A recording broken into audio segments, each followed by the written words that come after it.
What's up, Shred Munchkins, Shred Elves? Merry Christmas, or soon to be. We're almost there. 30 days away from the madness.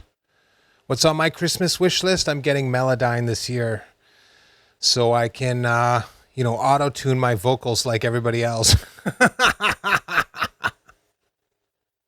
Life goals. So, it's going to be pretty relaxed and all the rest of that stuff, but I hope you guys enjoy the holiday season, because honestly, this video is going to be grim, and I understand if you don't want to watch it, and I fully expect it that only 4 people are going to watch this. But this stuff needs to be said because you can clearly see that the situation is turning dire. I mean, there's all kinds of rumors swirling around the internet right now about Donald Trump and the woes of the sort of, the Republican Party, how he hasn't actually kept up with very many of his promises. I'm sure it's nuanced and complex, and I'm not really choosing a side because honestly, I've said this many, many times. I don't really buy into the political game anymore. Is it fun to watch? Is it like bread and circuses? Sure, absolutely. It's more fun to sort of see people actually have a meltdown with respect to politics than it is to, watch some sort of woke movie or listen to some garbage music or whatnot. So, the new Blut Oz Nord is out. If you're into extreme metal, you can play it for free, which is kind of sad, on YouTube, but still one of the best and most creative extreme metal bands out there. So definitely go check that one out. Blut Oz Nord, Blood of the North. Guy's French, I think.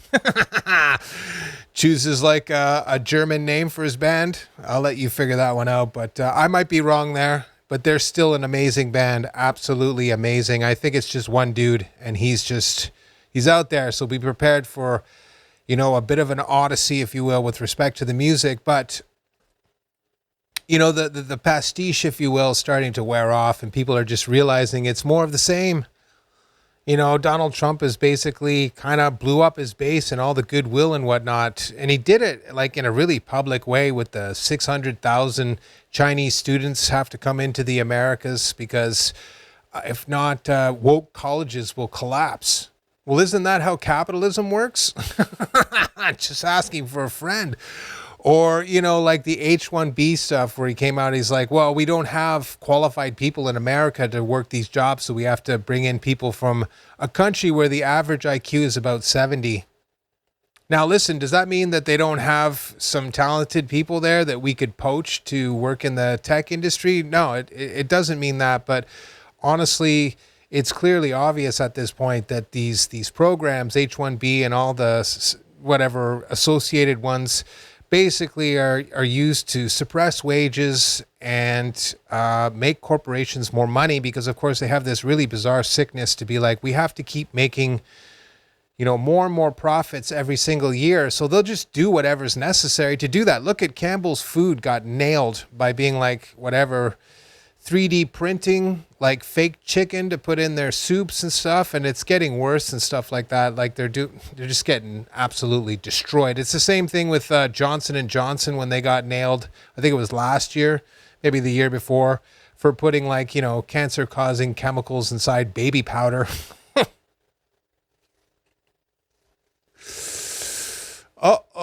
So the whole sort of, we can vote our way out of this is dying brutally. And, it's funny. I saw a whole bunch of other posts just to sort of tie in the music thing where Spotify is basically raising their prices again this year. And I'm just like, classic sort of corporate move, corner the market, then start to make the costs exorbitant. And then watch, you'll be paying top dollar to basically be flooded with AI slop. And I'm telling people right now, if you really want to have a music career, take your music off Spotify, because all you're doing is giving all of your hard work and art to AI to whatever, scrape and whatnot, so that it can basically steal all your ideas too. Just take it off. Totally. If you really want to know what the solution is, and start your own website, and start doing things through there. and maybe sell your albums on Bandcamp to start. But then if you build up enough of a clientele, and I would say even just like 200 or 300 people that where 50% of them might actually buy your album, move all the album sales and just spend the extra money to get payment processing on your own website, including, like video and or audio streaming capabilities. Because I'm pretty sure with Super Void this time, I'm only going to put up 2 singles on my site and whatnot and disseminate out like that. And that's it. If you want to hear the rest of the album, so to speak, you'll have to go buy it kind of deal. And I'm just done sort of just giving the music away for free or whatever else. I know it's going to hurt me in terms of maybe getting the word out or whatever else it is, but if I'm really, really super keen on it, then I'll spend the $5,000 necessary to do a proper ad campaign with a reputable company that'll basically put it out there into the hands of people that can get it into way more people's ears, if you will. And that's just a fact. And that's just it. What I'm talking about is real change. And nobody's seeing that with respect to the government. Instead, the country is going in way worse shape. You know what I mean? Like literally the same day, they're like, we're hitting $39 trillion in debt. And I'm talking about the States here, but I live in Canada. We're in way worse shape. We're in serious trouble, man. There was this ridiculous sort of referendum, I guess, with people from India, Sikhs that want to have their own little country within the country of India called Khalistan. I don't understand it. But I can tell you this, man, there was tens of thousands of these people lined up around the block and whatnot for this referendum, which is pointless.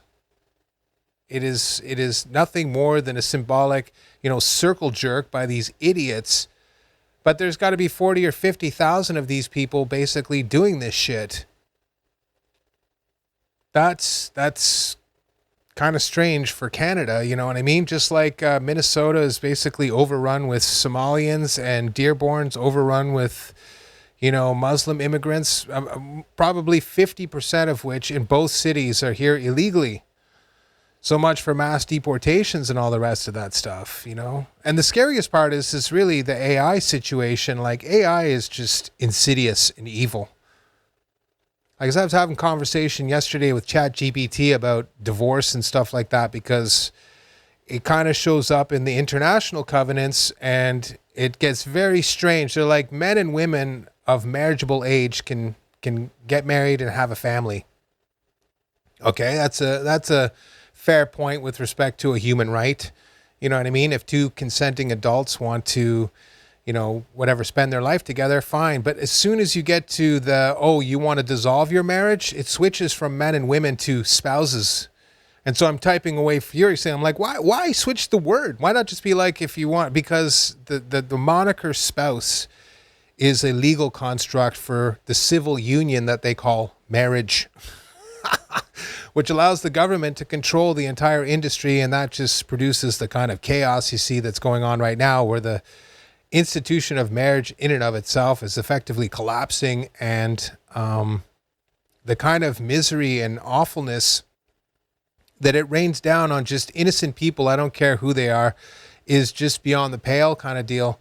And the thing is that as soon as I started to pivot the conversation from like this academic conversation pertaining to the right to be like, well, hypothetically, what can you do to sort of implement some of these ideas in a real world domestic sort of manner, to file a court case in Canada and the United States to be like, well, this right here, it's discriminatory. You're forcing me into some sort of legal recognition and whatnot, but then extracting all kinds of resources. And more importantly, the system in and of itself is deeply discriminatory against one group of people. Right? And it's cruel and unusual punishment. So you don't even have to get into the sort of like more philosophical aspects. It's just deeply discriminatory against one group. There's no real world argument that can be made where a person's like, you have to keep paying me forever as alimony or for the next 25 years to support your own children, when you can be like, but I can support my own children, whichever party that is, and we'll just make do as necessary, and it should just be 50-50 across the board. Sell off all your resources and start fresh. But this idea that you just destroy one group for another. It's just, what?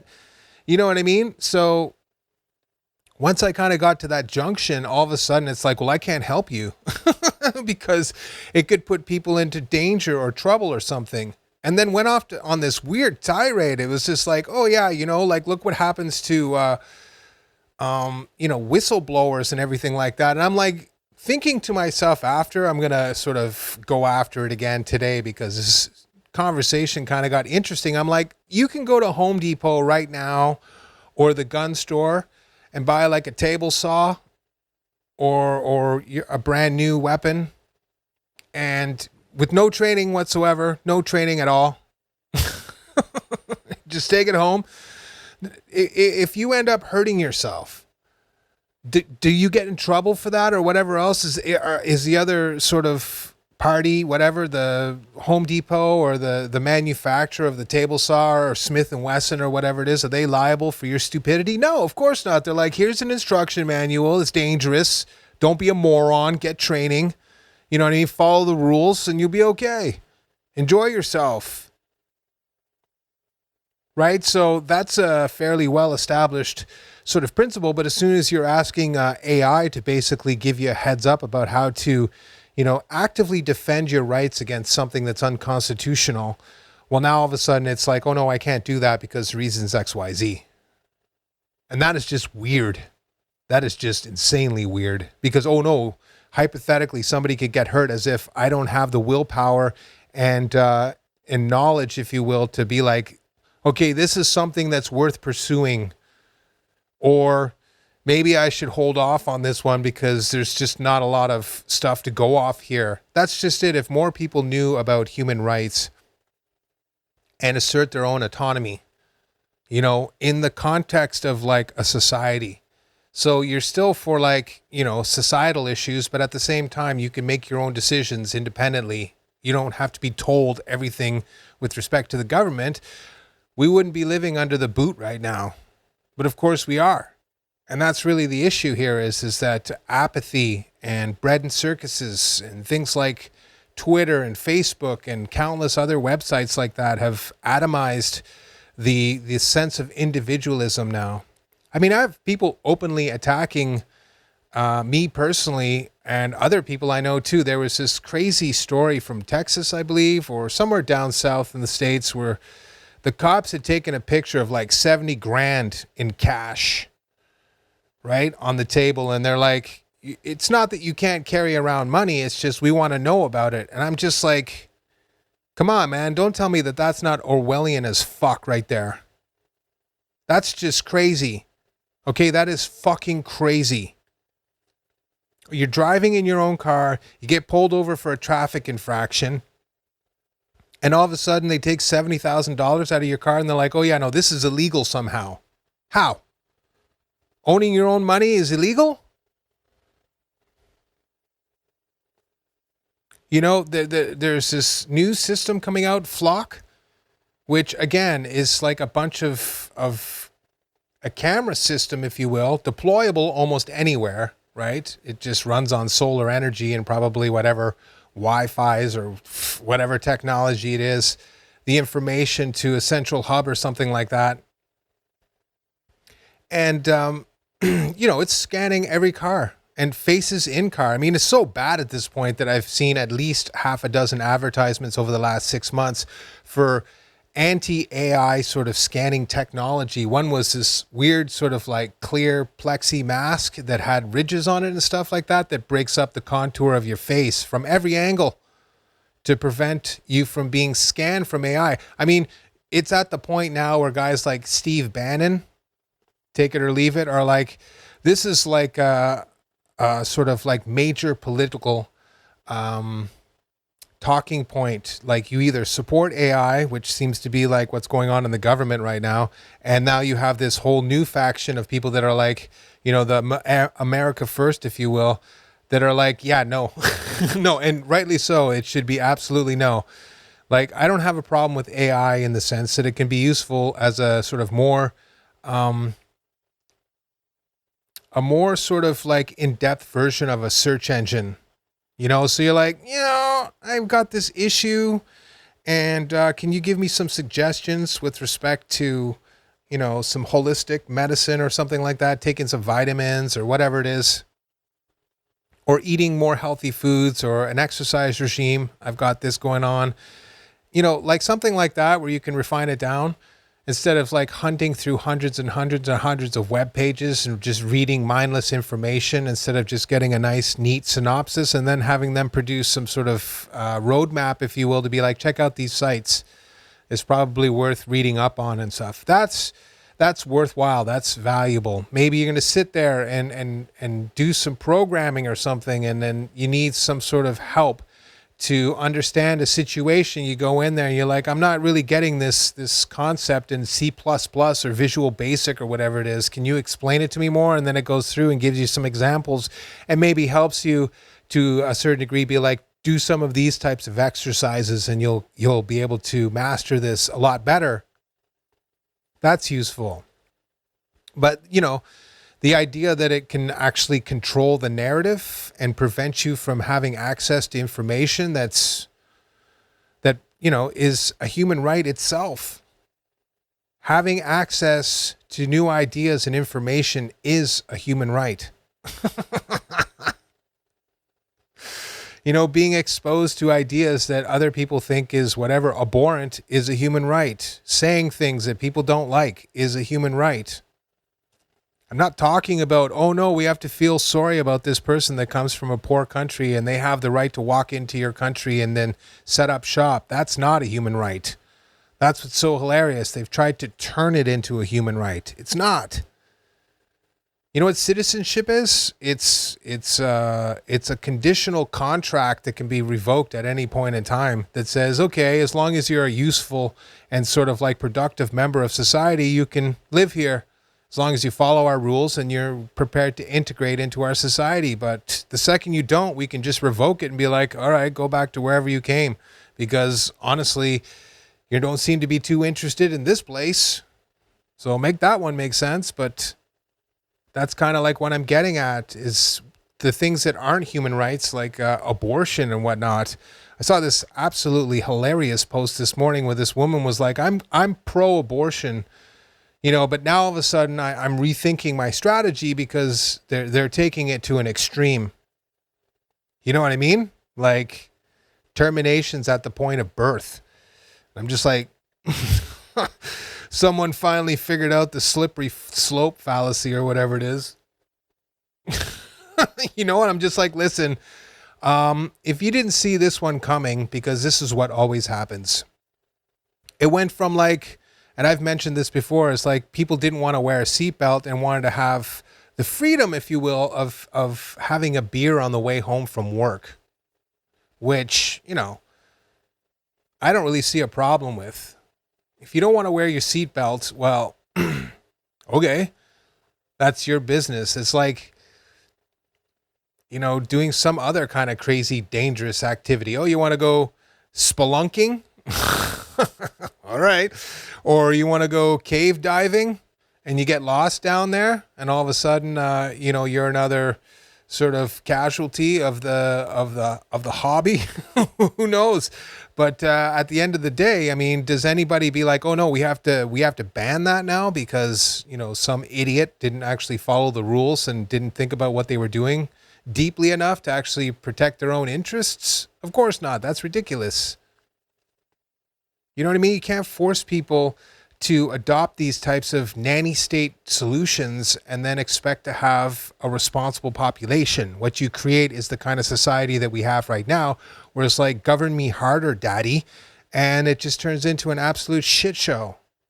And that's really the problem. Donald Trump and everybody else in government cannot help you. I can't tell you how many times I've seen in the past 3 months, basically people elected to government being like, it just doesn't work. The most obvious, notable one right now is MTG. Now, I don't know what the reasons are. I don't care, but they're saying the quiet part out loud, which is government is completely dysfunctional and nothing gets done, which is true. When you saw Mike Johnson become the Speaker of the House, he wasn't like, let's do something for America. The first order of business was basically do something for a foreign country. So Okay. It's like this new one that's popping up. It's Donald Trump being like, oh, yeah, no, we have to shuffle some people out of their jobs, like the attorney general or my chief of staff, because they're useless or whatever it is. But I'm like, who put these people into power in the first place? Who was like, let's do an interview process. Yeah, you're my person.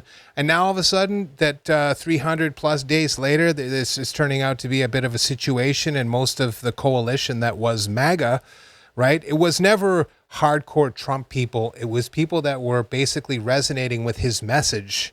And that message was make America great again by effectively creating policies and opportunity for Americans. And then, of course, that got turfed out the window. And now all of a sudden, it's a 5-alarm fire kind of situation. And I'm just like, can't you see? Now, I want to be very clear. I ran another channel on BitChute that was so hardcore that they kind of shut it down. Talking about politics and other things. It was a wild time, man. It was just a lot of fun. During the COVID-19 years, we had a great time. It was a really awesome community. And I just had to step away because honestly, it was making me mental to just constantly have to say the same things. It's just obvious, you know what I mean? But the thing is that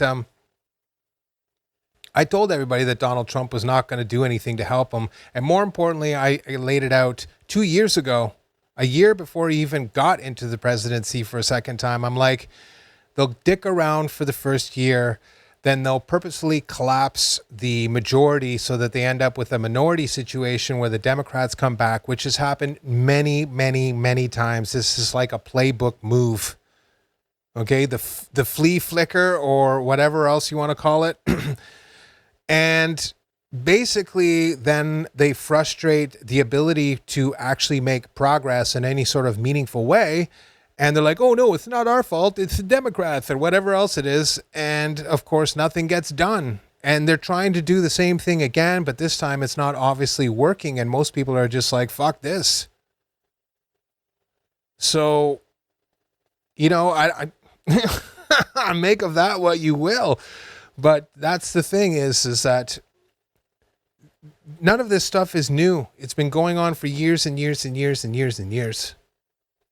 That's really the whole point is that for a very, very long time now, we've been locked into this insane sort of like mindset that you can hand over the reins of power to somebody and basically have almost no ability whatsoever to hold them to account after they get into a position of power or elected, right? And that person then is going to be basically bombarded with lobbyists and money, porn, whatever else, temptations, insert whichever. Like, take a look at Dan Crenshaw. I mean, there's no better example than that right there. Or Ted Cruz. These people are just like, wow. I mean, how? How do you get there? Really? How do you get there? That's nuts. And then hold that position, even when you know it's basically suicidal. It's suicide. I don't care what your thought process is on that. The general feeling is America first, whether you like it or not. Doesn't matter. And what that entails, I don't know because I'm not American. I know what it entails to me with respect to North America, but you make up your own mind. But my point being here is that clearly the general sort of attitude with respect to the way America was going and where they want it to go now is totally different. It's night and day, right? And these people can't process. They can't actually understand that the old ways are dead. And you no longer have a choice anymore to be like, well, we'll just do what we want to do and everything else. It's not going to work. And that's what I mean. Oh, they set up a couple sacrificial lambs like Pam Bondi and this Susan Wiles or whatever her name is. I don't know. Who cares? It's just like pointless.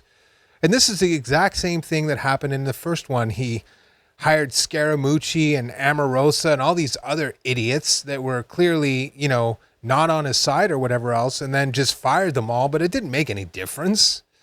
You know what I mean? Not a single indictment. These people have not put a single person in jail for COVID-19, for election interference, for countless other sort of like hot button topics. Not a single person from the Biden administration's gone to jail over the auto pen thing. Nobody, not a single person was held responsible for keeping the J6ers trespassers in jail for years. Not one. I mean, there was a credible story or whatever else that there was this pipe bomb situation going on at the exact same time, and then it was revealed that it might have been a cop, allegedly. Who knows what it is going on there? I just can't tell. But then it just died. It died on the operating table, and it just got completely wiped out. It's like the same thing. Las Vegas, Oklahoma City, Hawaii, Lahaina, if you will. Over and over and over again, they just keep churning out these psyops, and that's exactly what they are. Oh, we don't know what's going on with this person that tried to take a pot shot at the president. Oh, we don't know what's going on with Ep Island. Oh, we can't get the proper information because the Ep family is not releasing it. I'm just like, so let me get this straight. Biden can send in the cavalry and basically raid Mar-a-Lago. Totally fine. But you can't get the Ep files? You don't just walk up to the UK, if maybe that's where they are, maybe they're in another country, and be like, listen, it's simple. Get the files now or else. Like, what are they going to say? I mean this seriously. You're going to turn down the most powerful country in the world that'll just basically go like, turn down the old, the I like you? Because Canada's about to get that. Canada's about to get fist rammed like you wouldn't believe. Once this free trade deal thing ends, we are about to get prison raped brutally. So, I mean, maybe that's the wake-up call we need to be like, okay, right, hiring political morons is probably not a good idea, but, lesson learned and all the rest of this stuff. I mean, we're sniffing our own farts at this point. I mean, I like to sort of talk about the United States because it's way more interesting, and honestly, that's the only beacon of hope we have left. Canada is not significant. We're a bunch of fucking losers up here. We're idiots. We're pathetic fucking idiots. It's embarrassing, honestly, that we're so stupid. But the only thing I can think of at this point is you're not changing anyone. I mean, it can't be changed. All you can do is let the quality of life collapse so brutally that it just shocks people into awareness. And it'll probably happen in the States too, except it'll probably pop off way before. And that's just it. To leave off this absolutely bizarre political rant, because we're entering the worst time. 2026 will make the COVID-19 dark years look like a fucking vacation. We are about to get fucked so hard that most people have no concept. I built a new computer this year, and I'd spent like 2 or 3 years basically saving up enough money because it's expensive to build a pretty nice computer, right? It cost me over $3,000. So for a poor person like me, that's a lot of missed meals and all the rest of that stuff. But I got it done. But when I bought my RAM, it was $250 for 64 gigs. That's pretty good. Canadian. The same RAM, I went and looked at it yesterday, is over $500 now. They collapsed Hollywood. They're collapsing gaming now. People who are interested in PCs and all that entails. They destroyed media altogether. The news cycle is a joke. Twitter is a human petting zoo. It's turning into Facebook 2.0. I mean, every sort of diversionary activity, if you will, is being systematically obliterated in the exact same way that they locked you in your house and atomized you and your family with respect to COVID-19. It's the same effect. Just create absolute chaos. I mean, what are you going to do? Collapse the gaming industry that employs tens of thousands of people and generates billions of dollars in profits and taxes for AI that is a $1 billion loser? They've not turned a fucking profit once. Nothing. Zero. And still asking for insane amounts of money. And now their crazy data centers are basically driving up energy costs by like 30 to 40%. You mean in a time when people can barely afford to buy food or live in a house or have anything? The city where I live in, They just established. It's the sixth most expensive place to live in Canada. Six! There's 100,000, maybe 120,000 people that live here. And we're sixth.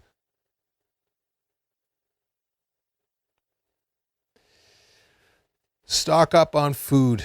Stock up on water. If you have pew-pews, stock up on ammo. I've said it many, many times, and it looks like this time we're closer than ever to, the doomsday scenario, unfortunately, and we just have to call a spade and weather the storm and then rebuild afterwards. But I can tell you right now, we are headed for a major level tumble, and it'll pop off one way or another when they're like digital currency. We got to collapse the economy. We can't do this. We can't do that. Or, the surveillance state or whatever it is, another war, who knows? Eventually it's just going to come to a head, and most people are just going to be like, it's easier to get rid of these people and start fresh than it is to try to politically reason our way out of this. That's just human history. I don't want it, because honestly, we're all going to suffer because of it.